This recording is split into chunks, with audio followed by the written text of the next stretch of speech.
This constitutional amendment in front of you now will allow the people of Texas to vote on whether the state of Texas should allow legal sports betting. Members, let me be very clear. This constitutional amendment is not an expansion of gambling. It is not. Our estimates are that over 1 million Texans every year are placing nearly 2 million bets online, totaling $7 to $8 billion annually. Every single one of these bets, every single one of them, over 1 million bets every year, are criminal acts under current state law.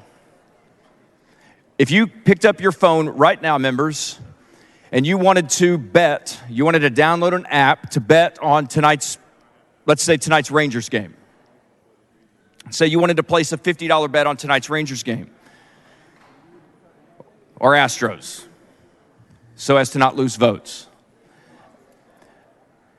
You couldn't do so legally. Now, here's what you could do very easily, and here's what's happening in the state of Texas, including with our children. You could right now go to your app store on your phone and download illegally. You could download an app that would allow you to place a bet online via an offshore account. It's very easy. You could, in a matter of, I've done it in the committee layout, as after I laid out my bill, before I got up to close, in the span of about 5 to 10 minutes, I downloaded an illegal app and was this close to, in the Texas Capitol, I didn't do it, but I almost did, placing an illegal bet on a game that night. That's how easy it is. When I do so, if I had done so, and as 1 million Texans every year are doing so, including children all across our state, they're doing so unsafely. They're putting their data, their money, their finances at risk. If you place an illegal bet with an offshore account right now, which, as I said, is very easy to do and is done, let's say you place a $100 bet on a Rangers game or an Astros game, and let's say you win $500. You place a good bet and you win $500. What happens under current Texas law if that $500 is not then deposited into your account? Nothing. You have no recourse. Who do you sue? No one. So what this bill will do is allow the people of Texas to vote on whether that behavior should or should not be criminal activity in the state of Texas.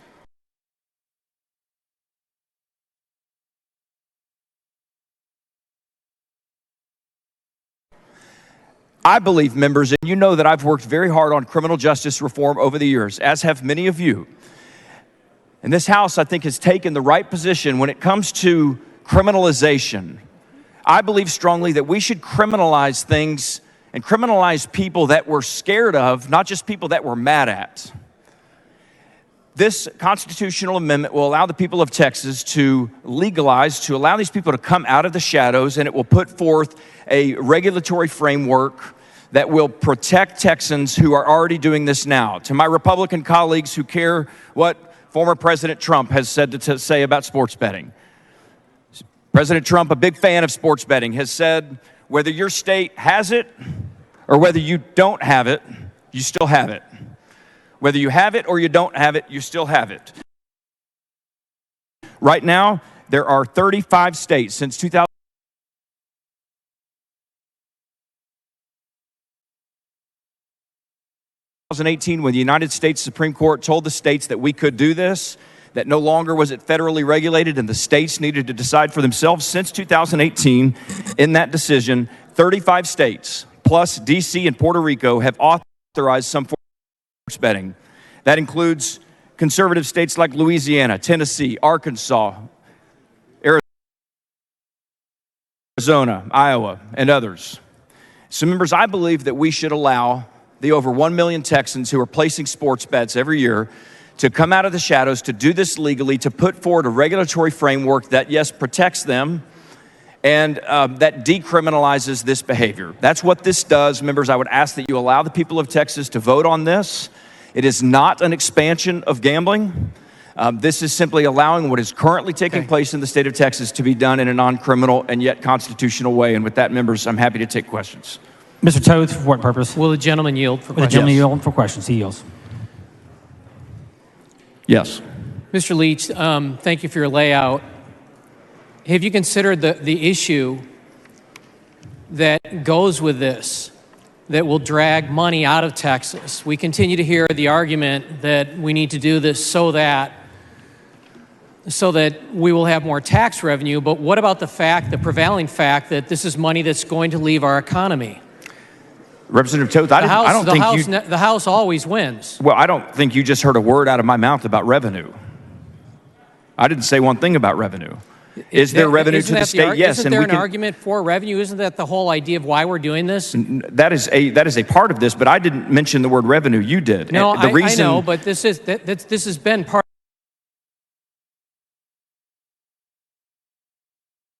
of the argument, which is we want to keep this revenue in Texas. We want to keep the dollars flowing in Texas. Isn't that a big reason why we're doing this? That may be a part of the reason, but that is not my main reason, Representative Toth.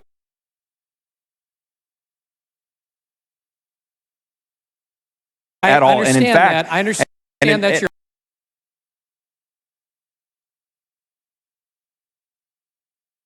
argument. And in fact, when you look at our state's budget, don't we need to address that? Representative Toth, if you'll allow me to answer your question, yes, sir. Please. I did not say the word revenue in my layout. I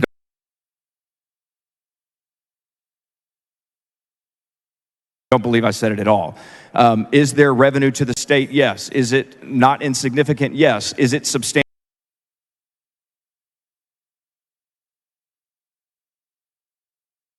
revenue when you look at our state's budget?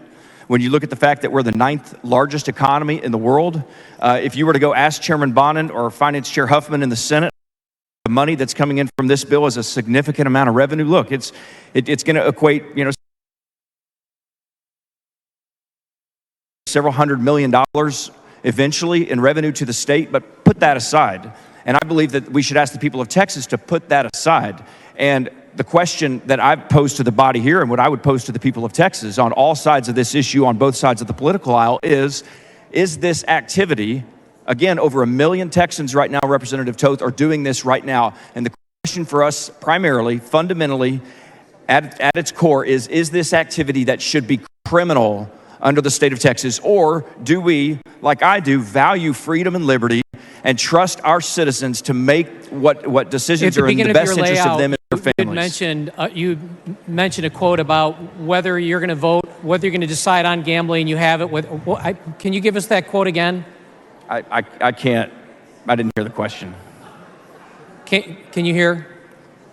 Well, I just can't hear very well.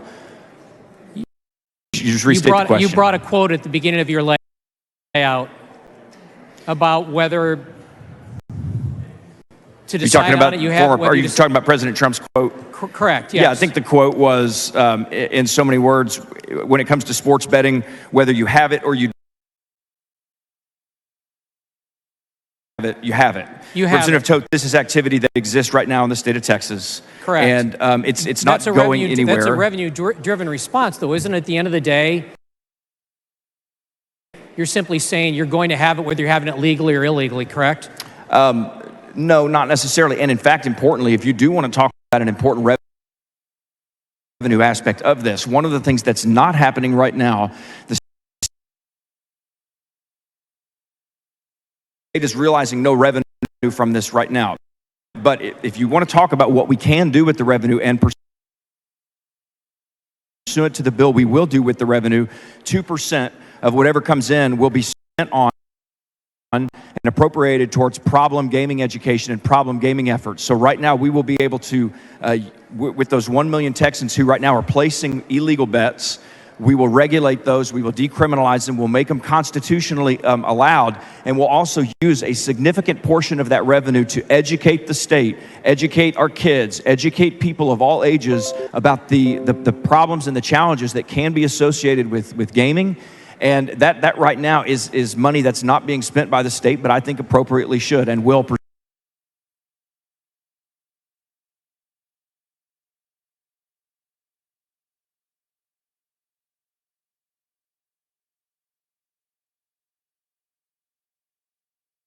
To my bill. Do you have any concern whatsoever that by legalizing this in the state of Texas, taking it away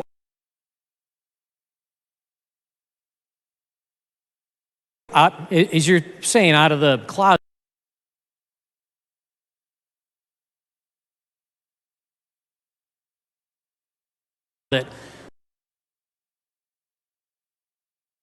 that more people are going to take advantage of it? I trust the people of Texas to decide. At the end of the I day, understand. I trust the people of Texas to decide. And all this HJR does is it puts forth a statewide referendum.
Mr. Speaker. Mr. Doorkeeper, Mr. Speaker, I have a messenger from the Senate at the door of the House. admit the messenger. Mr. Speaker, I'm directed by the Senate to inform the House that the Senate has taken the following action. The Senate has passed the following measures. HB 4, Capriglione, sponsored by Hughes, relating to the regulation of the collection, use, possessing, and treatment of consumers' personal data. Thank you, sir. Mr. Kane, for what purpose? I move that the remarks by Representatives Patterson and Holland on H.R. 1680 be reduced to writing and entered upon the journal. Members, you heard the motions. Objection. Chair has none, so ordered.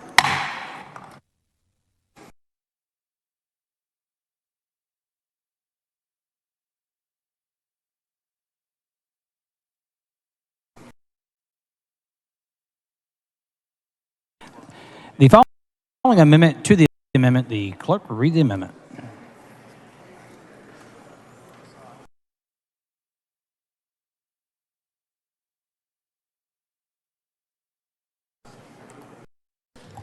Amendment by Fisher. The chair recognizes Mr. Martinez Fisher.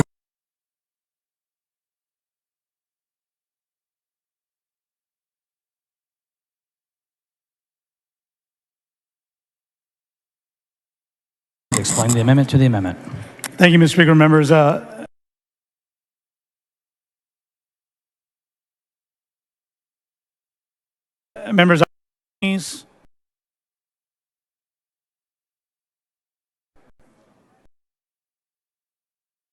are dealing with unpaid bills in their local hospitals so that we can give them some relief, and then very, very specifically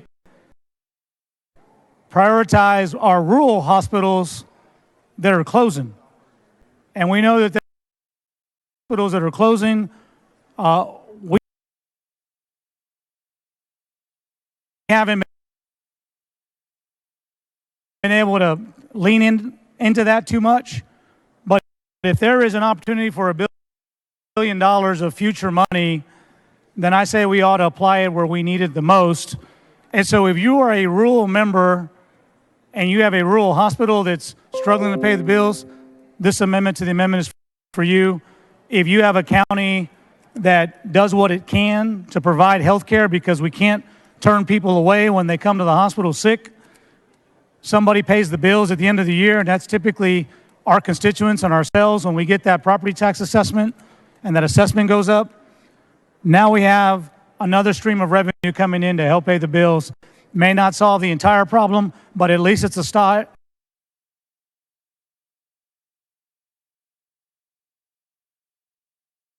It's a start in the right direction. I was hoping that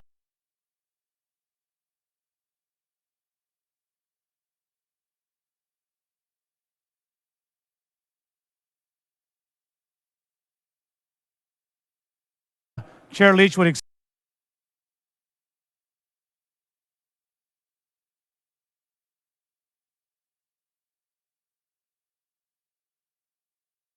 accept this amendment. I think it'd make things easier. That's up to him.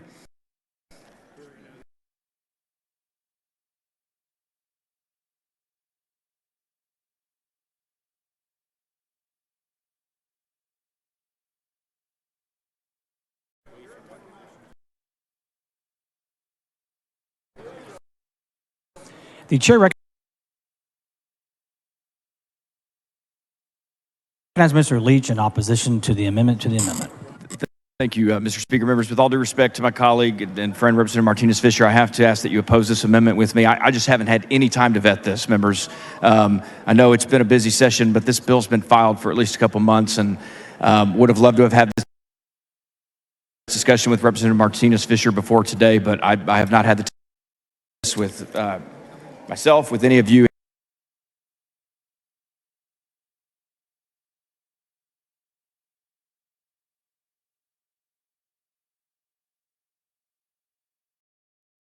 With the stakeholders that this bill is so important to. With that, so I'm going to ask you members to, what are you doing? Down? To vote no on the amendment to the amendment. The chair recognizes Mr. Martinez Fisher to close on the amendment to the amendment. Okay, members, this is your opportunity to help Chair Leach. Chair Leach says, I cannot take this because I haven't read it. I don't know what it does. Well, you have it there in front of you. It's a paragraph, and it just says we're going to take the 98% of the profits we share, and we're going to give it to unfunded healthcare costs in our counties, and we're going to give it to rural hospitals that are struggling to pay the bills, and that are closing. If you remember at the beginning of the session, there was discussion about rural hospitals in Texas where folks can't even deliver children because they lack the ability to keep a hospital open where they can deliver babies, and they're struggling to keep the bills paid and the lights on. This would help with that. So if you think that property taxes are so hard to come by and that we need something like this, I would disagree with you. I do believe we have a shared issue across the state, big county, small county. It doesn't matter. Everybody gets sick. Everybody has to go to the hospital. We have a bigger problem of having unfunded health care in our local counties, and this will help, and this will go a long way. So I ask that, despite the fact that Chair Leach has not had an opportunity to process it, you have processed it through this debate, and I ask that you vote with me in favor of health care, unfunded local mandates, and supporting rural hospitals. Please vote yes on the amendment to the amendment. Record vote. The question occurs on the adoption of the amendment to the amendment sent by Mr. Martinez Fisher. This is a record vote. The clerk will ring the bell. Strict enforcement, members, strict enforcement has been requested. Strict enforcement has been granted. Members, vote from your desk, please.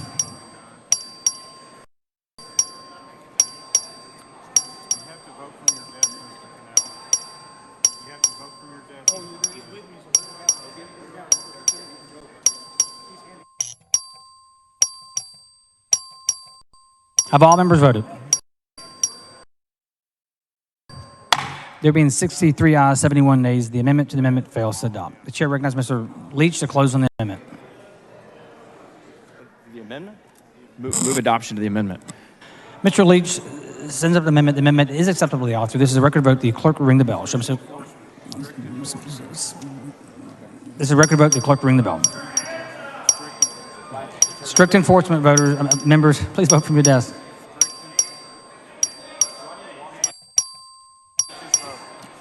Show Mr. Leach voting aye. He's the author of the amendment.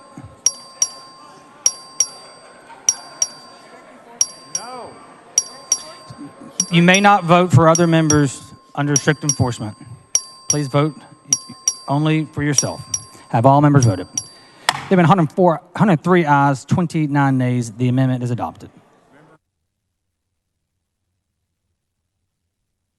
Members, as a reminder, when the chair grants strict enforcement, you may only vote for yourself and only from your desk.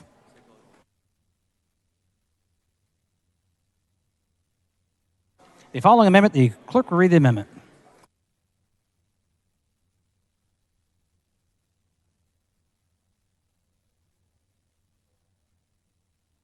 The following amendment, the clerk will read the amendment. Amendment by Harrison. The chair recognizes Mr. Harrison to explain the amendment. Thank you, Mr. Speaker. Members, this is a pro-free market amendment that increases competition over time, and I believe it is acceptable to the bill author. Mr. Harrison sends up an amendment. The amendment is acceptable to the author. The question occurs on the adoption amendment. This is a record of vote with strict enforcement. Please vote from your desk. Mr. Harrison, show Mr. Harrison voting aye. So Mr. Leach voting aye. Members, please vote from your desk and only for yourself. Have all members voted?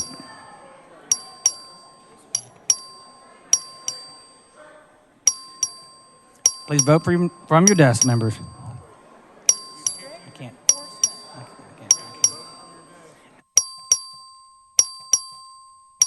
Have all members voted? Everyone get their steps in.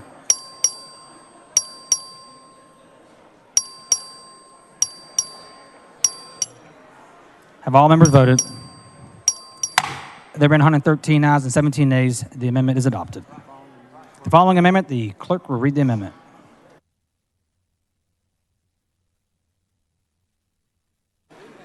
Amendment by Morales and Maverick.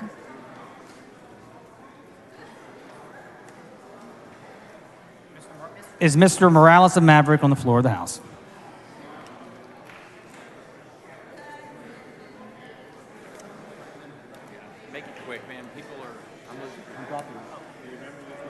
The amendment is withdrawn. Any member wishes to speak on, for, or against the resolution? Seeing none, the chair recognizes Mr. Leach.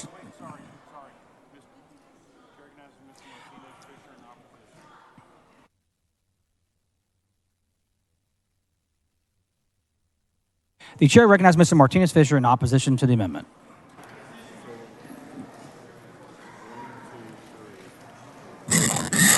Thank you, Mr. Speaker and members. I want to thank Chairman Leach for bringing this bill forward. I'm not going to keep the chamber and talking about this too much. It's the same argument. This is, it's not a no, it's a not now. There's work to be done on this. We have a revenue stream, but we need to prioritize how we're going to do that. We need to make sure that we have other guardrails and protections. And I think that this is one of these things that we know it's not going to go anywhere across the hall. And why are we going to cut each other up? And respectfully, Chair Leach has a different opinion. He'll get his time to tell you how it'll be on the governor's desk. But from my vantage point, this is something that we can wait for. We can spend some time over the interim. We can travel the states. We can figure out what we need and come back and do something that is right for our state. And most importantly, make sure we have good business partners. They care about our constituents. They care about our community, that are willing to lift us up. It's very difficult to succeed in this space if you would like to be part of an elite ownership group or part of a business enterprise. Very difficult to do. We need to think about where we want to go long term as a state, how we build something together, how it's good for suburban areas, urban areas, rural areas. And we're going to have some disagreement, but we should be doing the work together. We should never be handed a set of pages and say, this is what you need to do. Let the voters decide. The voters don't get to decide the policy. We decide the policy. If Chair Leach had one sentence that said we're going to go to the voters, up or down, do you like it or not? That's great. But we can't go up or down with an already pre-baked idea and what we want as an outcome. I don't think that's fair to our constituents. I don't think it's fair to ourselves.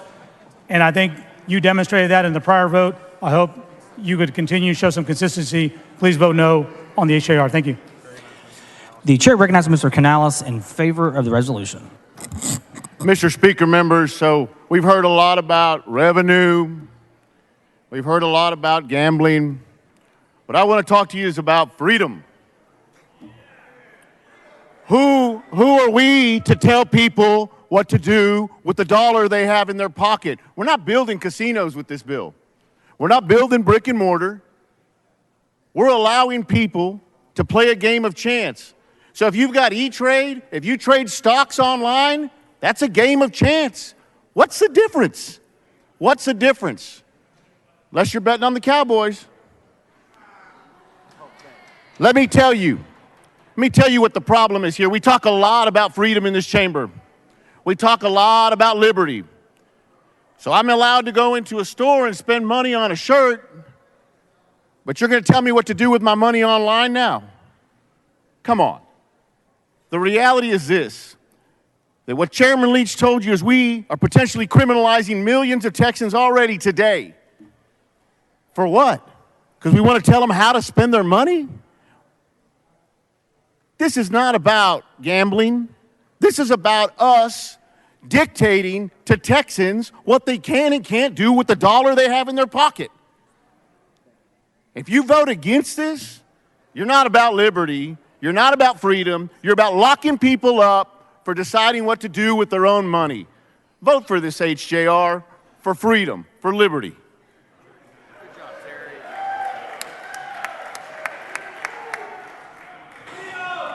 The chair recognizes Mr. Shaheen in opposition of the resolution.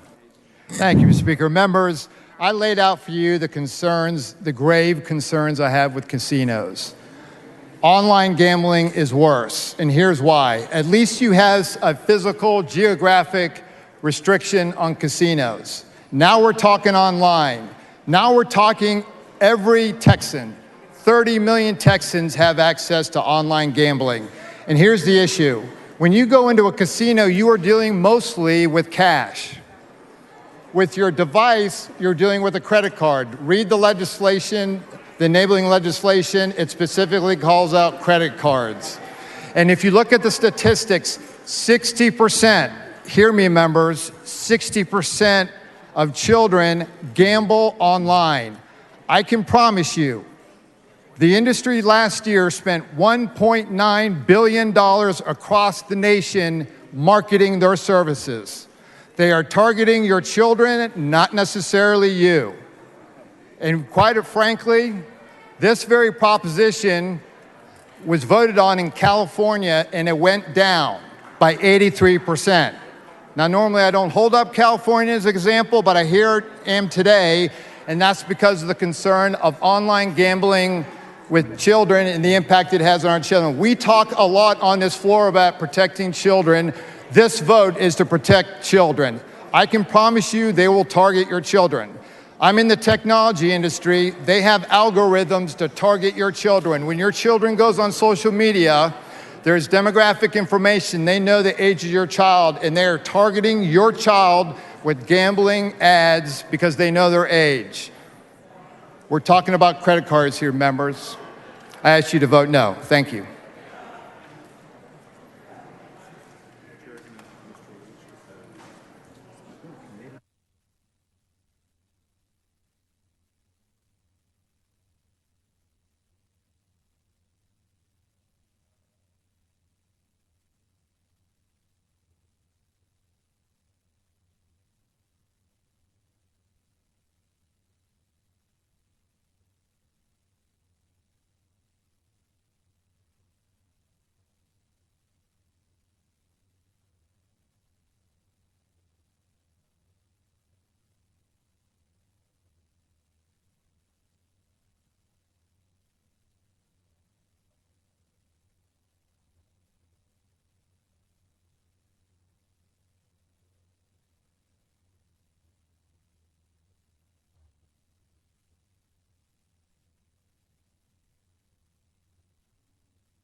The chair recognizes Mr. Leach to close on the resolution. Okay, members. I know that that I'm probably the only thing that's standing in between you and eating dinner, and I know we've got a full calendar that we need to get to. But this is important, members. I want to go back to what Chairman Canales just talked about. Freedom and liberty. I want to go back to your constituents. Let me make very clear. I've had conversations with a number of you over the past few weeks and even today on the floor. You've told me you want to vote for this bill, but you're kind of reluctant. You're afraid. You've maybe never voted on gaming or gambling or betting issues, and I understand that. And as your friend and your colleague and your bill author, I would never encourage or ask you to vote against your values or to vote against your district. Vote your districts, okay? But I want you to think about, as you vote your districts today, those constituents right now who very possibly this very moment could be online. Maybe think about a kid, a 16-year-old, a minor, who has a phone and has illegally downloaded an offshore app. And they put their debit card in, maybe they put their parents' debit card in, and they put in, because there's no regulation whatsoever. You could literally do it right here in three minutes. They're put in, maybe bet $500, and they lose $10,000 on a game. That's happening. That's happening now. That's happening all across the state every single day. So I want you to think about those constituents that need us. And I'm usually a legislator that votes against more regulation. I want more freedom and liberty, less regulation, less government, as Representative Hayes talked about earlier. But here, this issue is not going away. Last session, when Representative Huberty, our colleague Representative Huberty, filed this bill, I believe at that time 25 states had legalized some form of sports betting. Now it's 35 states. It's 37 states, actually. Next session, it's likely going to be upwards of 45, 47, maybe 49 states, leaving Texas as the only. This is going to happen, as Representative Martinez-Fisher said. He seems to think he supports the bill. It's just not now. But the problem is, if we don't do this now, millions of Texans are going to continue to commit criminal behavior, unsafe activity, unregulated activity every single day. And we have an opportunity now to put a framework in place, allow them to come out of the shadows, put a framework in place, and make this activity more safe. We have organizations, we have Texans, we have people who have organizations that have deep roots planted all across our state. When we talk about our sports teams that I've mentioned earlier, they are invested in this. I'm very proud that the WNBA franchise in Dallas has a spot in this bill. The WNBA franchise has committed to me and to the bill's supporters that they are going to invest heavily in domestic violence prevention, domestic violence education. I'm really proud that that's a part of this bill. So, members, I would ask that you give the people of Texas the chance to vote on this in November. That is the ultimate form of freedom and liberty. I trust the people of Texas and ask for them to be able to vote on this in November. Happy to take questions. Mr. Moody, for what purpose? Will the gentleman yield for questions? The gentleman yield for questions. Sure. He yields. I'm over here. Jeff. Yeah. Just this way. Yeah. You mentioned at the beginning of your layout, because I want to bring everybody back to why we are where we are. At some point, this conduct was essentially sent out to the states, say, y'all need to regulate that. When was the impetus for that? What was the impetus? The states need to regulate it? It was a 2018 United States Supreme Court decision, which said 2018. Yeah, 5 years ago. Legislation was brought in 2019 to help clarify this. Are you aware of that? Yes. And we had no consensus on it then. So we made a decision, whether we knew it or not, to continue to allow millions of Texans to be potentially criminalized for conduct that y'all are doing in your offices every day. Yep. We had another opportunity in 2021, isn't that correct? That's correct. Legislation filed again, correct? Correct. Made that choice again to allow Texans, our fellow Texans that are doing this, like you said, this is conduct that is happening and is going to continue to happen. We are making the choice of whether we want to criminalize it or not.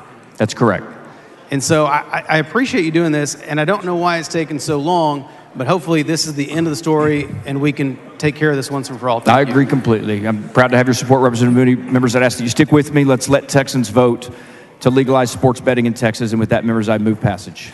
The question occurs on the adoption of HJR 102. This is a record vote required by the Constitution. Strict enforcement has been granted. Record vote.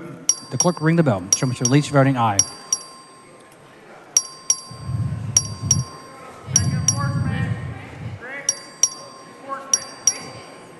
Have all members voted?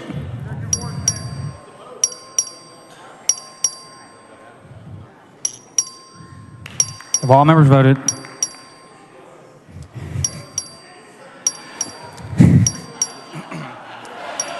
Have all members made a decision on their vote?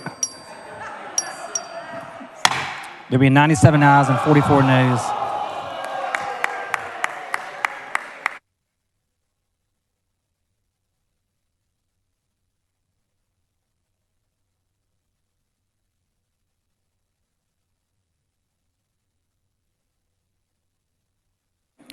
HJR 102 is passed to engrossment.